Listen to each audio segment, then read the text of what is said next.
आजचा दिवस थोडा खास होता.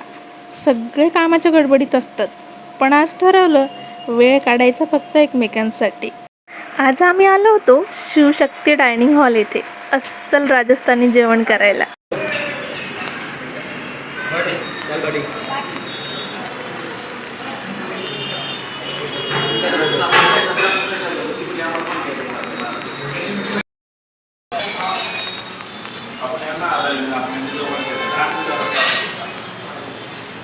हाँ शुरू करेंगे शुरू कर हाँ मैं